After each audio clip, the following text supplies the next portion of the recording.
A ver, si uno mira la historia humana como desde muy lejos, pues parece una historia de éxito increíble, ¿no? O sea, somos miles de millones, hemos llegado a todos los rincones del planeta y bueno, muchos vivimos hoy con unas comodidades que ni los reyes de la Edad Media podían soñar. Sí, es una imagen potente. Pero claro, luego te acercas un poco y ves las sombras, ¿verdad? Desigualdades que claman al cielo, un planeta que ya no puede más. ¿Cómo, cómo se reconcilian esas dos caras? Pues hoy vamos a intentar precisamente eso.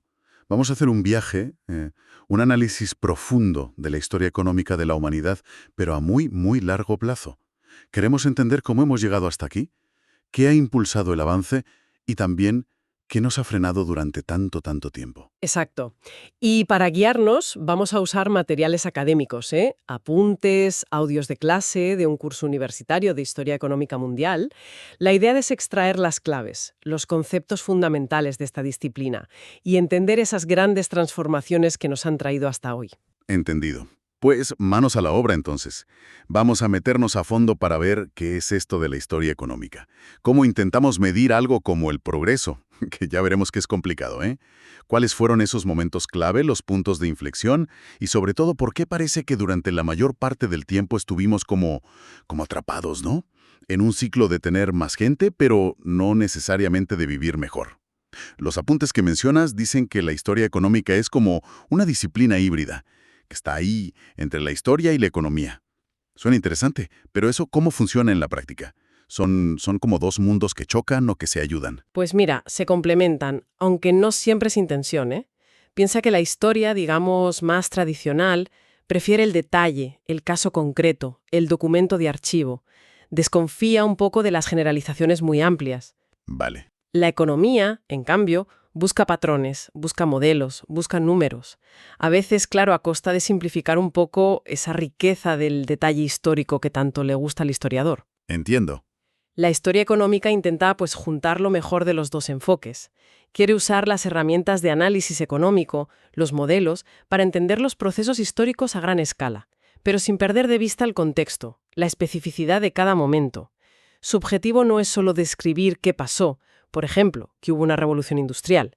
Eso sería más propio de la historia general. Quiere ir más allá y entender por qué pasó. Ajá. ¿Y por qué pasó, por ejemplo, en Inglaterra en el siglo XVIII y no en otro sitio o en otro momento? Busca identificar causas y efectos, relaciones. Y para eso, claro, se suelen usar modelos. Imagina que quieres explicar por qué unos países hoy son mucho más ricos que otros. Esa sería tu variable dependiente, lo que quieres explicar. La riqueza, ¿vale? Exacto. Y luego buscas las posibles causas, las variables independientes. Son las instituciones, la geografía, la cultura, la tecnología disponible, las políticas económicas. Claro, pueden ser muchas cosas. Muchas. Y ahí está el gran problema metodológico en historia económica, que en la historia casi todo afecta a todo. Las instituciones influyen en la tecnología, pero la tecnología también puede cambiar las instituciones, y ambas cosas afectan a la cultura, y la geografía condiciona todo. Uf, un lío. Se llama endogeneidad, técnicamente. Es esa interconexión tan compleja que hace muy difícil aislar una única causa y decir, ajá, es por esto. Y eso explica, claro, muchos de los debates intensos que hay entre los historiadores económicos. Cada uno puede enfatizar un factor distinto. Entendido. O sea que describir es importante, pero el gran reto es explicar el porqué. Vale. Si queremos hablar de crecimiento, de riqueza, necesitamos medirlo de alguna forma. Y ahí es donde entra el famoso PIB, ¿no? El Producto Interior Bruto. Lo oímos en las noticias constantemente. Pero, ¿qué mide realmente? Porque los apuntes son bastante críticos. Señalan que tiene muchos agujeros. Muchísimos. A ver, el PIB por definición es el valor monetario, en euros, dólares, lo que sea, de todos los bienes y servicios finales. Finales porque finales. Para no contar las cosas dos veces. Si cuentas el valor del coche y también el valor del acero que se usó para hacerlo, estás inflando la cifra. Por eso se usa el concepto de valor añadido, lo que cada empresa añade al producto en su fase. Sumas todos esos valores añadidos y tienes el PIB. Vale. Y mide lo que se produce y se vende legalmente en un mercado durante un periodo, normalmente un año o un trimestre. Es la métrica estándar, la más usada, sí.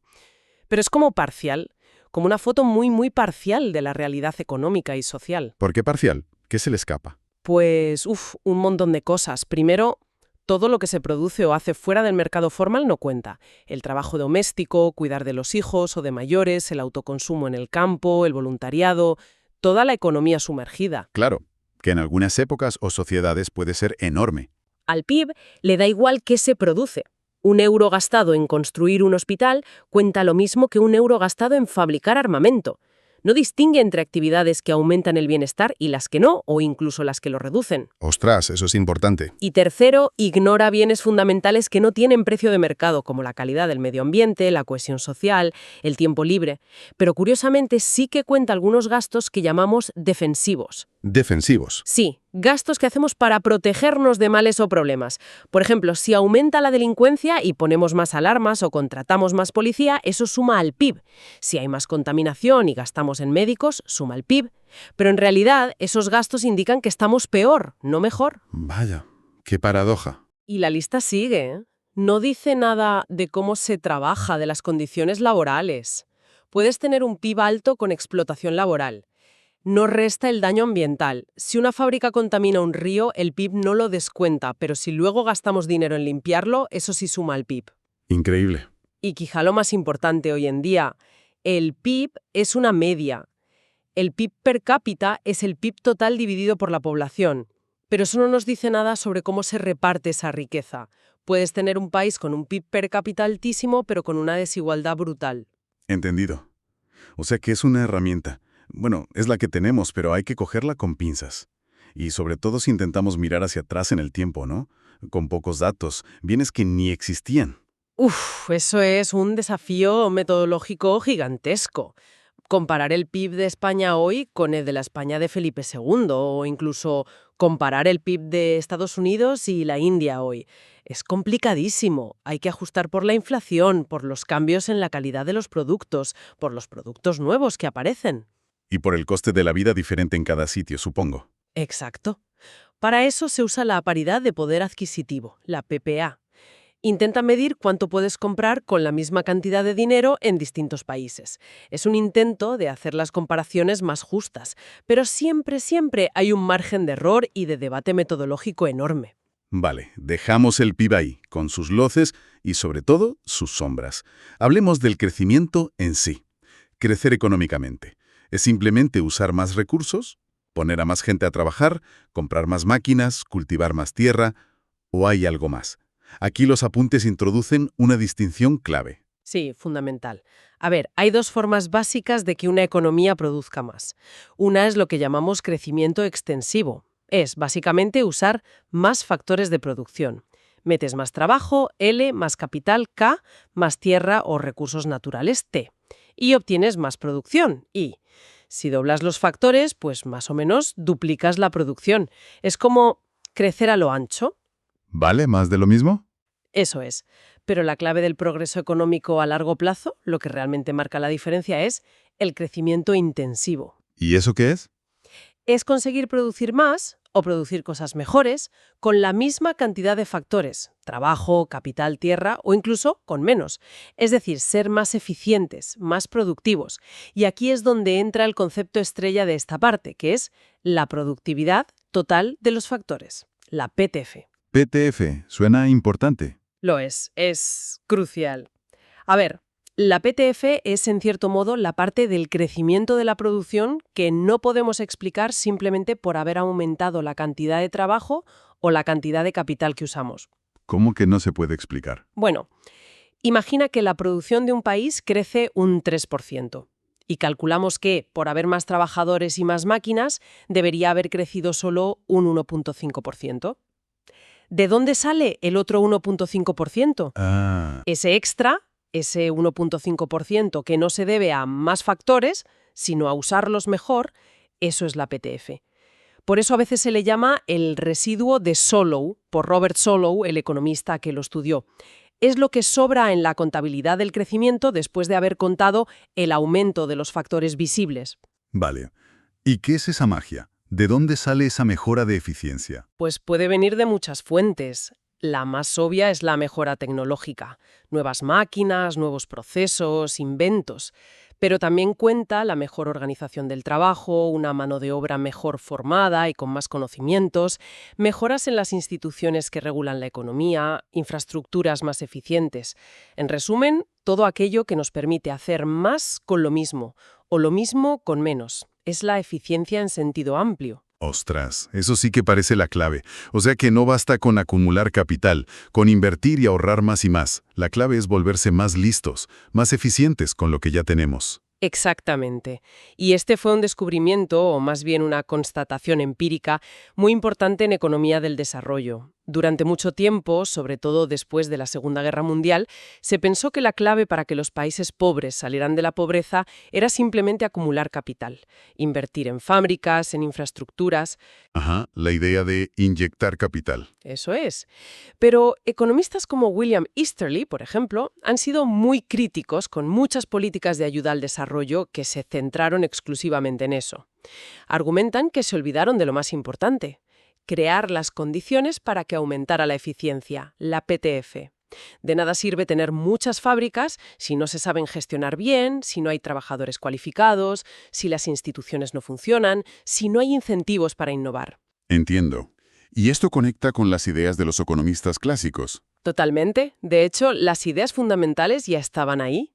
Piensa en Adam Smith en el siglo XVIII. Él ya decía que la fuente de la riqueza de las naciones era la división del trabajo y la especialización, que aumentaban la habilidad de los trabajadores y ahorraban tiempo. Eso es pura mejora de eficiencia, de PTF. El comercio, al permitir mayor especialización, impulsa este crecimiento que llamamos smithiano. Vale, Smith y la eficiencia por especialización.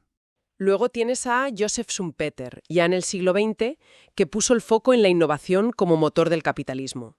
La destrucción creativa, nuevas tecnologías, nuevos productos, nuevas formas de organización que desplazan a las viejas. Ese es el crecimiento schumpeteriano, basado en saltos tecnológicos y empresariales que revolucionan la PTF. Innovación como motor. Y más recientemente tienes análisis históricos que buscan explicar por qué la PTF despegó en ciertos lugares y momentos. Por ejemplo, la tesis de Robert Allen sobre la revolución industrial en Inglaterra. Él argumenta que allí se dio una combinación única de salarios relativamente altos y energía carbón muy barata. Salarios altos. ¿Eso no es malo para las empresas? A corto plazo, sí. Pero Allen dice que precisamente porque la mano de obra era cara, los empresarios tenían un incentivo enorme para inventar y adoptar máquinas que ahorraran trabajo, aunque fueran caras de construir. Y como la energía era barata, podían permitirse usar esas máquinas intensivamente. Esa combinación de precios relativos habría sido el motor clave de la innovación tecnológica y del despegue de la PTF en Inglaterra. ¡Qué interesante! O sea, los propios precios te empujan a innovar. Exacto. Es una explicación basada en incentivos económicos. Luego hay otros factores importantes, claro. Las instituciones, derechos de propiedad, patentes, la geografía, el acceso a mercados, las políticas del gobierno. La PTF es el resultado de una combinación compleja de factores. Fascinante. Si ahora damos un salto enorme hacia atrás y miramos la historia de la humanidad completa, a muy largo plazo, ¿cuáles serían esos momentos de vuelco total? Esas grandes revoluciones que cambiaron por completo las reglas del juego económico y demográfico. Pues los materiales que manejamos, y es un consenso bastante amplio en historia económica, identifican dos transformaciones absolutamente fundamentales, dos puntos de inflexión radicales. Dos. La primera es la revolución neolítica. Ocurrió hace unos 12.000 años más o menos, en distintas partes del mundo de forma independiente, aunque empezó en el Creciente Fértil. Es el momento en que los humanos empezamos a domesticar plantas y animales. Nace la agricultura y la ganadería. La base de todo lo que vino después, casi. En gran medida, fue lo que permitió que la población mundial superara por primera vez, se cree, la barrera del 1.000.000 de personas. Antes, como cazadores-recolectores, éramos muchos menos. Ahora bien, aunque la población pudo empezar a crecer, lo hizo de forma lentísima durante los siguientes milenios, y el nivel de vida medio apenas mejoró. Vale, neolítico, primer gran salto, pero con crecimiento lento después. ¿Y la segunda? La segunda es mucho más reciente y sus efectos son los que vivimos hoy. Es la revolución industrial. Empezó en Gran Bretaña en la segunda mitad del siglo XVIII y luego se difundió. Aquí sí que se rompe totalmente la dinámica anterior.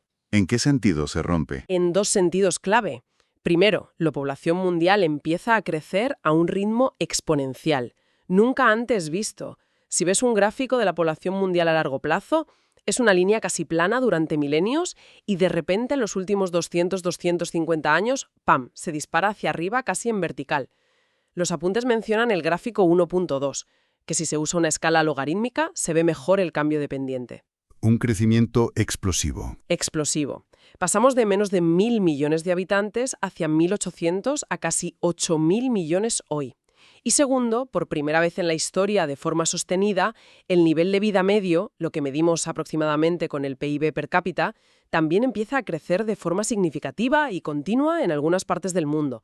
Se escapa de ese estancamiento milenario. O sea, más gente y, al menos en promedio en algunos sitios, gente que vive mejor materialmente. Eso es el inicio del llamado crecimiento económico moderno. Los dos regiones, neolítica e industrial. ¿Y hay algún hilo conductor entre ellas? ¿Algo que explique esos saltos tan bestias? Sí, lo hay. Y es la energía. Ambas revoluciones supusieron un salto cualitativo y cuantitativo gigantesco en la cantidad y el tipo de energía que la sociedad humana era capaz de controlar y utilizar para sus fines. ¿Energía? ¿Cómo? Piensa en el Neolítico. La agricultura y la ganadería son, en esencia, formas mucho más eficientes de capturar la energía del sol y convertirla en alimento útil para los humanos. Antes, como cazadores-recolectores, dependíamos de lo que la naturaleza nos ofrecía directamente. Al domesticar plantas y animales, creamos una especie de conversores energéticos vivos y controlados por nosotros. Gestionamos la fotosíntesis a nuestro favor, digamos. Pasamos de una economía depredadora de energía a una productora. Vale.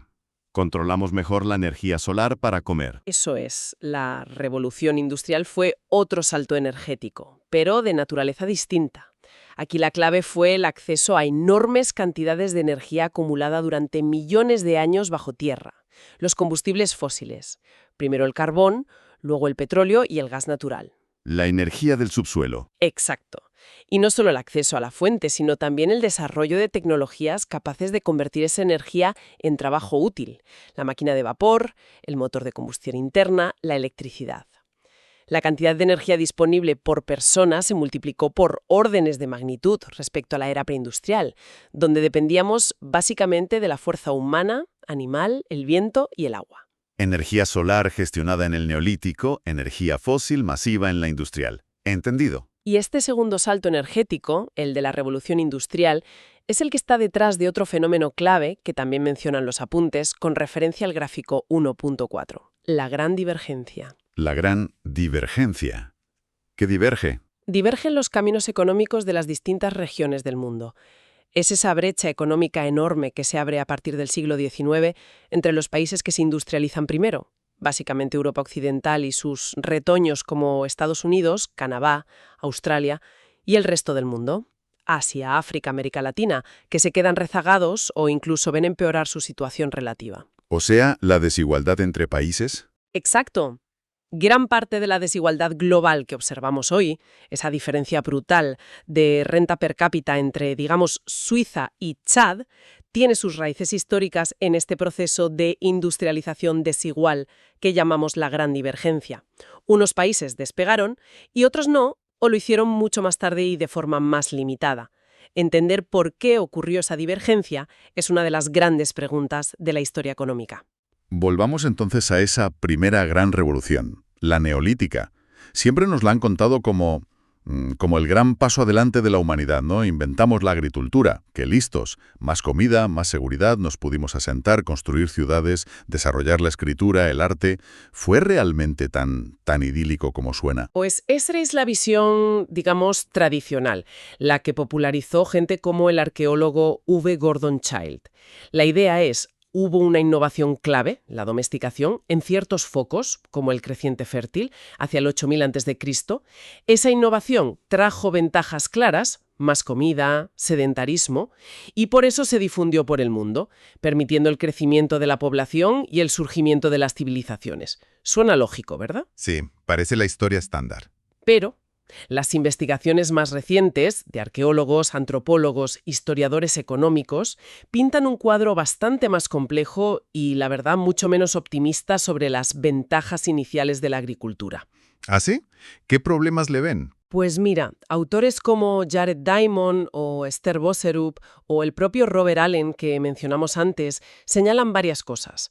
Primero, para los primeros agricultores, la dieta solía ser bastante peor que la de los cazadores-recolectores, menos variada, más dependiente de unos pocos cereales básicos, trigo, arroz, maíz, y a menudo deficiente en proteínas y vitaminas. Vaya, comer peor.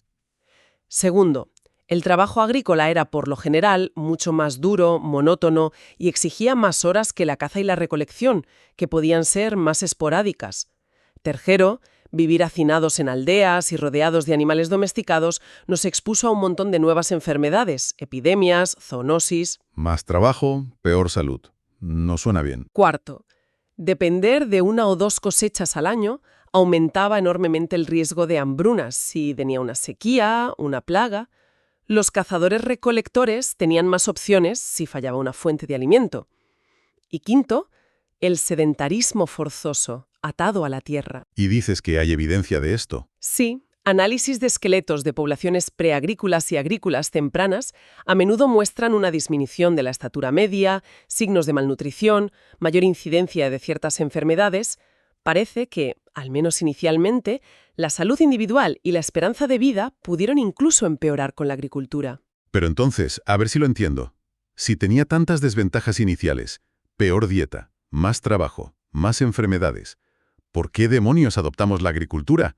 Esto sí que no me cuadra. Esa es la gran pregunta. Y aquí es donde entran las hipótesis alternativas, que sugieren que quizás no fue una elección libre y entusiasta porque viéramos unas ventajas clarísimas. Quizás fue más bien una respuesta a ciertas presiones, una salida casi obligada. Presiones.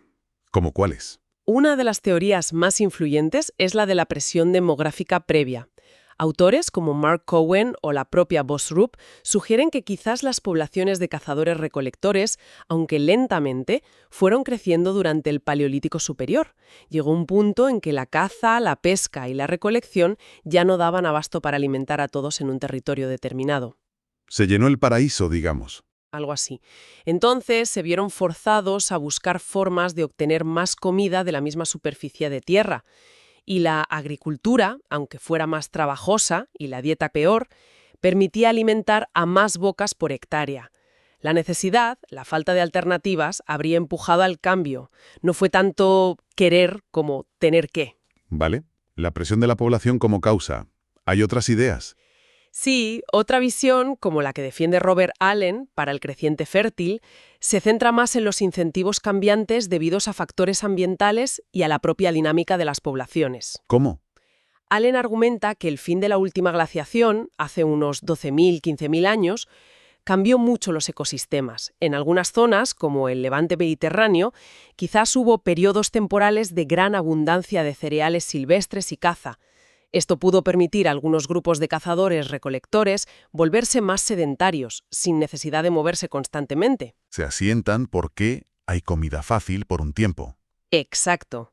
Pero ese sedentarismo, aunque fuera temporal, facilitó que las mujeres tuvieran hijos más seguidos. No tenían que transportarlos.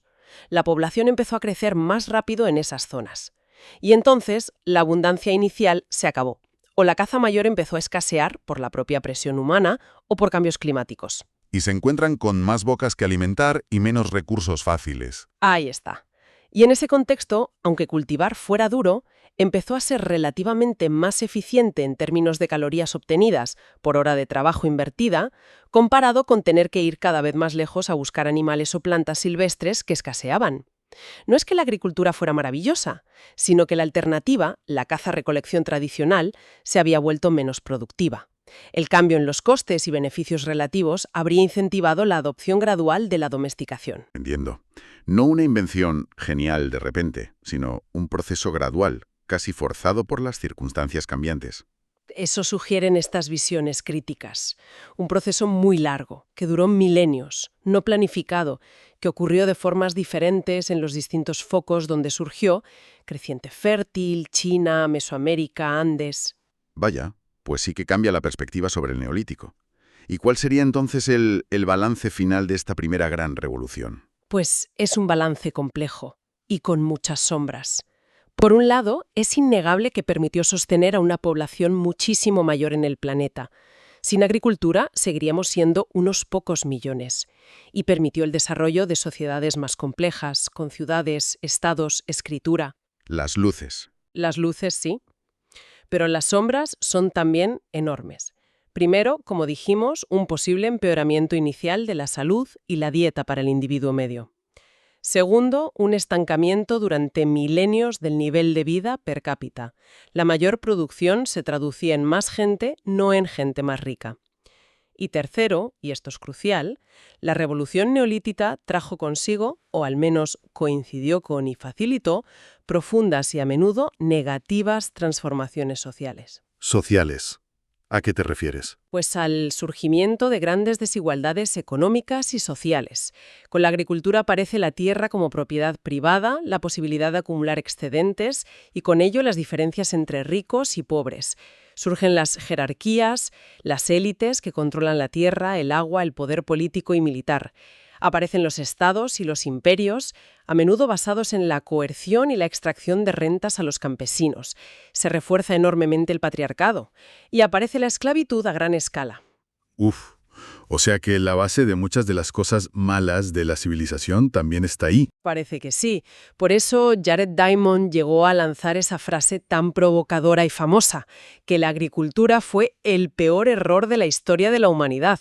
Obviamente es una exageración para llamar la atención, pero nos obliga a pensar críticamente sobre qué entendemos por progreso. Más gente y más producción total es siempre mejor, aunque sea a costa de peor salud individual, más trabajo y enormes desigualdades sociales. Es una pregunta incómoda. Desde luego que lo es. Y ese estancamiento durante milenios del nivel de vida medio nos lleva directos a la siguiente gran pieza del puzzle, la era preindustrial. Si la agricultura permitió que hubiera mucha más gente, pero no necesariamente gente más rica en promedio, ¿qué mecanismo mantenía a la humanidad como atrapada en ese nivel de subsistencia durante tanto tiempo? Aquí es donde los apuntes introducen la figura clave de Thomas Malthus, ¿verdad? Exactamente. Thomas Robert Malthus, un clérigo y economista inglés que escribió su famosa obra, El ensayo sobre el principio de la población, a finales del siglo XVIII, en 1798. Justo cuando estaba empezando a romperse ese estancamiento en Inglaterra con la Revolución Industrial. Curioso momento. Muy curioso, sí. Él observaba el inicio de esos cambios, pero su teoría se formuló para explicar por qué durante los miles de años anteriores la humanidad no había conseguido escapar de forma duradera de unos niveles de vida muy cercanos a la subsistencia. Su idea central era bastante pesimista, la verdad. ¿Cuál era esa idea? Malthus planteaba que existe una tensión fundamental e inevitable entre la capacidad de reproducción de los seres humanos y la capacidad de la Tierra para producir alimentos. La gente se multiplica, la comida no tanto. Algo así, pero él lo formuló de forma más precisa. Decía que la población humana, si no encuentra obstáculos, tiende a crecer siguiendo una progresión geométrica, como 2, 4, 8, 16, 32... se duplica cada cierto tiempo, digamos cada 25 años en condiciones óptimas. Exponencialmente. Exacto.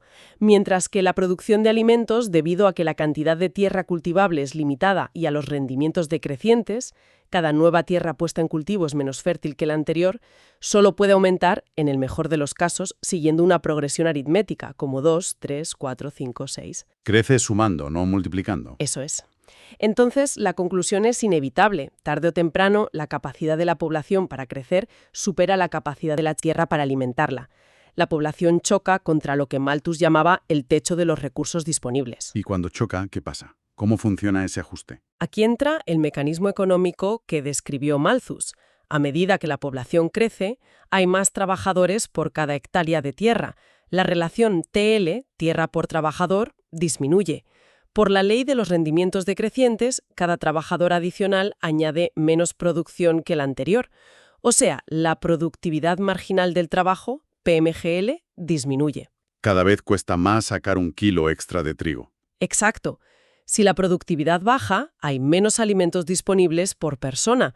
Esto hace que los precios de los alimentos, P, tiendan a subir, mientras que los salarios reales, VR, es decir, lo que los trabajadores pueden comprar con su sueldo, tienden a bajar. La gente vive peor, se acerca al nivel de subsistencia. Y esa caída del nivel de vida es lo que frena a la población. Sí, Malthus identificó dos tipos de frenos, checks en inglés, que actúan para restablecer el equilibrio entre población y recursos. Por un lado, los frenos preventivos. Son aquellos que actúan reduciendo la tasa de natalidad. La gente, al ver que las condiciones empeoran, que es más difícil mantener una familia, decide casarse más tarde, o no casarse, o tener menos hijos. Es una respuesta, digamos, consciente o social. Bajan los nacimientos. Eso es. Y por otro lado, están los frenos positivos, positivos en el sentido de que añaden muertes, no de que sean buenos, son aquellos que aumentan la tasa de mortalidad. Cuando los salarios reales caen por debajo del nivel de subsistencia, aumenta la mortalidad por hambre, por malnutrición y por las enfermedades que se ceban en una población debilitada. También incluía aquí las guerras y otros desastres. Sube la mortalidad. Correcto. Entonces, el resultado de estos frenos, ya sea por menor natalidad o por mayor mortalidad, es que el crecimiento de la población se detiene, o incluso la población disminuye, hasta que se restablece el equilibrio con los recursos disponibles. El nivel de vida vuelve a acercarse al de subsistencia. ¿Y si hay una mejora tecnológica? ¿Qué pasa? Si se inventa un arado mejor o un nuevo cultivo. Según el modelo malthusiano más estricto, esa mejora solo proporciona un alivio temporal. Un avance técnico puede elevar un poco el techo de producción de alimentos. Durante un tiempo, la población puede crecer y los salarios reales pueden subir por encima de la subsistencia. Pero la población vuelve a crecer hasta alcanzar el nuevo techo. exacto. La tendencia natural de la población acaba comiéndose la ganancia tecnológica. A largo plazo, el resultado es simplemente más población viviendo al mismo nivel de subsistencia de antes. La tecnología, en este modelo, es exógena, viene de fuera, no se explica por el modelo y no consigue romper la trampa. Es la famosa trampa malthusiana. Esa es. Una situación de estancamiento a largo plazo del nivel de vida medio PIB per cápita o salarios reales, donde la población fluctúa alrededor de un nivel de equilibrio determinado por la tecnología y los recursos disponibles, pero sin una mejora sostenida. Los apuntes mencionan los gráficos 1.5 y 1.6 que ilustran esta dinámica. Suena bastante lógico y explica bien esa sensación de estancamiento durante milenios que comentábamos. ¿Y qué tal encaja este modelo con la evidencia histórica real de la era preindustrial? ¿Funcionó así de bien? Pues explica algunas cosas, pero la realidad histórica fue, como siempre, más compleja. A ver, el modelo de Malthus sí parece capturar bien la lentitud general del crecimiento de la población y de la renta per cápita durante la mayor parte de la historia preindustrial. También parece encajar con la correlación inversa que a veces se observa empíricamente entre los movimientos de la población y los salarios reales en algunos episodios históricos. Por ejemplo. El ejemplo clásico es el impacto de la peste negra en Europa a mediados del siglo XIV. La peste mató a entre un tercio y la mitad de la población. Fue una catástrofe demográfica brutal. ¿Pero qué pasó después? Al haber muchos menos trabajadores para la misma cantidad de tierra y capital, los salarios reales de los supervivientes subieron muchísimo. Hubo una edad de oro para los jornaleros en algunos sitios. Esto encaja con la lógica malthusiana. Menos población, más recursos por persona, mejores salarios. Ahí parece funcionar. Pero el modelo también tiene críticas y limitaciones importantes. Una de las principales es que las grandes crisis de mortalidad en la historia preindustrial no siempre fueron causadas directamente por el hambre debido a la presión demográfica sobre los recursos, como enfatizaba Malthus. A menudo fueron provocadas por epidemias devastadoras como la propia peste negra, la viruela, el sarampión, que llegaban como shocks externos, relativamente independientes del estado nutricional previo de la población. O sea, las enfermedades mataban mucho por sí mismas. Exacto. El modelo de Malthus tiende a ver las enfermedades como una consecuencia de la malnutrición, freno positivo endógeno, pero muchas grandes epidemias tuvieron una dinámica propia relacionada con el comercio, la guerra, la urbanización, factores que Malthus no incorporó centralmente. Piensa también en el impacto brutal de las enfermedades europeas sobre la población indígena americana tras la conquista. No fue por un problema previo de recursos allí. Entiendo, ¿el papel de las epidemias como factor autónomo? Es una crítica. ¿Alguna más? Sí, otra crítica importante se refiere a la propia evidencia empírica sobre la relación negativa entre población y salarios a largo plazo. Aunque en algunos episodios, como la peste negra, se ve clara, si miras periodos más largos o comparas distintas regiones, esa correlación no siempre se cumple tan nítidamente.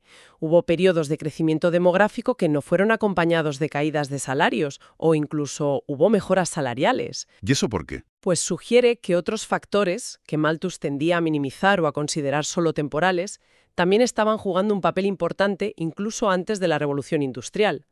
Por ejemplo, pequeños pero acumulativos avances técnicos en la agricultura, mejoras en las instituciones, como mercados más eficientes, mayor seguridad, el desarrollo del comercio que permitía la especialización. Estos factores podían estar elevando lentamente la productividad, la PTF de la que hablamos antes, y contrarrestando, al menos parcialmente, la presión demográfica. La trampa malthusiana quizás no era tan férrea o tan universal como el modelo simple sugiere. O sea que Malthus nos da una pieza importante del rompecabezas preindustrial, pero no toda la imagen. Exacto. Ayuda a entender las limitaciones fundamentales de esa era, la dificultad para lograr un crecimiento sostenido, pero la historia real fue una interacción más compleja entre demografía, tecnología, instituciones, enfermedades y otros factores. Muy bien. Llegados a este punto, parece que tenemos las bases para entender cómo se rompió finalmente esa trampa malthusiana con la revolución industrial. Pero, antes de entrar en eso, que seguramente será tema para otra ocasión, vamos a recapitular un poco lo que hemos visto hoy, que ha sido mucho. De acuerdo. Hemos empezado viendo qué es la historia económica, esa disciplina a caballo entre la historia y la economía que busca no solo describir, sino sobre todo explicar el porqué de las transformaciones económicas a largo plazo. Sí, hemos hablado de su método, de las variables dependientes e independientes y del reto que supone la endogeneidad, esa interconexión de todas las causas y efectos. Hemos detallado sus enormes limitaciones.